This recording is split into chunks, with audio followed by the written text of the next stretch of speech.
Shalom Bapak Ibu Saudara yang terkasih dalam Tuhan kita Yesus Kristus. Pada pagi hari ini sebelum kita mendengarkan kebenaran firman Tuhan, kita satu dalam doa. Kita berdoa. Bapa di surga, kami kembali bersyukur dan berterima kasih atas pertolongan-Mu Tuhan dari malam hingga pagi ini Tuhan. Sebelum kami mendengarkan kebenaran firman Tuhan, dan apapun hamba sampaikan semua itu berasal dari Engkau Tuhan. Ini doa kami Tuhan, hanya di nama Tuhan Yesus kami bersyukur. Terima kasih, haleluya, amin. Judul renungan kita pagi ini, teladan dalam kesucian. Terambil dari 1 Timotius pasal 4 ayat 12. Jangan seorang pun menganggap engkau rendah karena engkau muda.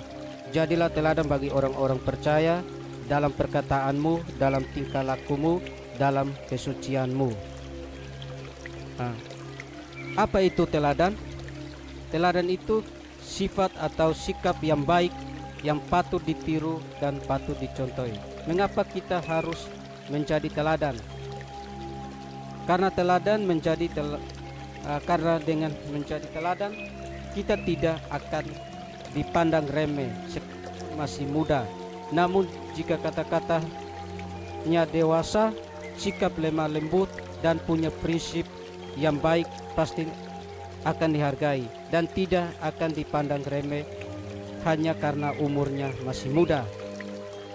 Menjadi teladan adalah perintah atau sebuah keharusan bagi setiap kita dan harus dilakukan secara sekarang, bukan menunggu situasi yang mendukung. Dan menjadi teladan harus dimulai dari sekarang. Menjadi teladan dalam kesucian. Contohnya, menjaga kesucian diri. Artinya kita harus menjaga diri kita sendiri. Yang kedua, menjaga diri dari perbuatan dosa. Kesucian menurut Kamus Bahasa Indonesia berarti bebas dari dosa, murni hati dan batin, kebersihan hati.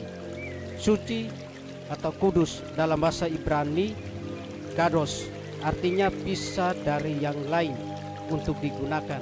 Kesucian juga dapat diartikan sebagai integritas atau bersih dan murni hati.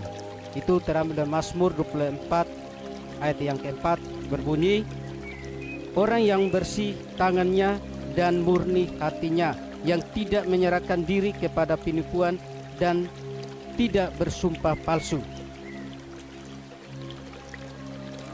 Kesucian menunjukkan pada keadaan di mana seseorang dapat bersekutu dengan Allah, sepikir dan seperasaan dengan Kristus. Di Filipi sudah jelas bahwa kita sebagai orang percaya kita harus memiliki dan berhubungan erat dengan Tuhan, sepikir dengan Tuhan. Murni hati dalam konteks ini di Mazmur 24 ayat 4 menjelaskan bahwa memiliki arti bahwa seseorang hamba Tuhan tidak boleh memiliki motivasi yang salah dalam melayani kawanan domba yang sudah Tuhan percayakan kepada dirinya. Bersih tangan lebih menunjukkan pada area keestraan atau tindakan yang terlihat, sedangkan murni atau suci hati lebih menunjukkan kepada internal atau keadaan hati atau orang yang tulus dan tidak akan mencari pujian buat dirinya sendiri. Amsal 27 ayat 2 menyatakan bahwa kita jangan menunjukkan diri kita, tapi dipuji oleh Tuhan. Ini sangat jelas buat kita sebagai orang-orang yang sudah percaya kepada Tuhan.